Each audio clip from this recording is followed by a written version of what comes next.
আল্লাহ পাক রব্বুল আলামিন 107 নম্বর আয়াতে ঘোষণা করে দিয়েছেন, ইন্নাল্লাযীনা আমানু ওয়া আমিলুস সালিহাতি কানাত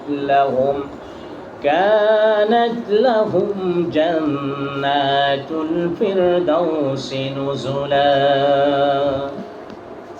আল্লাহ পাক রব্বুল আলামিন বলেন, যারা বিশ্বাস স্থাপন করে ও সৎ কর্ম সম্পাদন করে তাদের অভ্যর্থনার জন্য আছে জান্নাতুল ফিরদাউস। সুবহানাল্লাহ। এখানে আল্লাহ তাআলা বলছেন যারা আমানু ঈমান এনেছে, বিশ্বাস স্থাপন করেছে,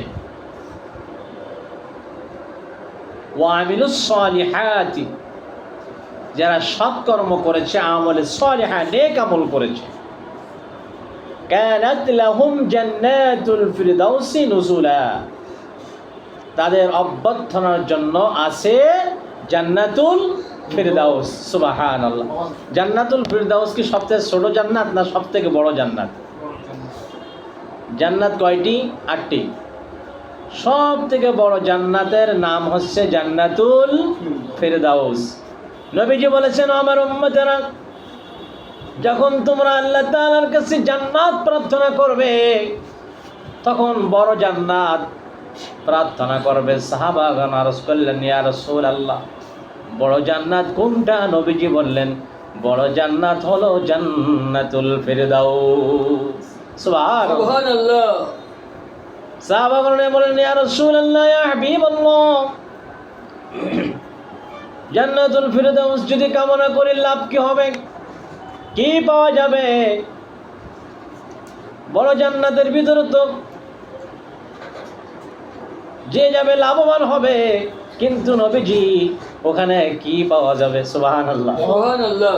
নবীজি জানতেন কি জানতেন না? জানতেন। আল্লাহ জানাইছেন কি জানান নাই? আল্লাহ জানাইছেন। এবং জান্নাতুল ফিরদাউসের মেহমান হবে আমার আপনার নবী, বিশ্ব নবী, দয়ার নবী, মায়ের নবী, রাহমাতাল লিল আলামিন জনাবে মুহাম্মদুর রাসূলুল্লাহ সাল্লাল্লাহু আলাইহি ওয়াসাল্লাম জান্নাতুল ফিরদাউসের মেহমান থাকবে। সুবহানাল্লাহ। সাহাবাগণ রাসূলুল্লাহ, ইয়া রাসূলুল্লাহ, ইয়া হাবিবাল্লাহ, জান্নাতুল ফিরদাউসে কি পাবো আমরা? নবীজি বললেন, আল্লাহর কাছে চাইতেই থাকো, চাইতেই থাকো। যখন চাবা জান্নাতুল ফিরদাউস চাই নিও, কারণ জান্নাতুল ফিরদাউস যদি আল্লাহ তাআলা তোমাদের জন্য কবুল করে নেন, ওইখানে আমি নবীকে তোমরা দেখতে পাবা। সুবহানাল্লাহ। এই জন্য যখন জান্নাত চাইবা, বড় জান্নাতটাই চাইবা, জান্নাতুল ফিরদাউস চাইবা। আল্লাহ তাআলা আমাদেরকে জান্নাতুল ফিরদাউসের মেহমানদার হিসেবে কবুল করুন বলে আমিন। জান্নাতুল ফিরদাউসের মেহমান হিসেবে কবুল করুন বলে আমিন। এই জন্য আল্লাহ তাআলা বলছে যারা বিশ্বাস স্থাপন করেছে। কার প্রতি বিশ্বাস স্থাপন করা? আল্লাহ তাআলার প্রতি বিশ্বাস করা।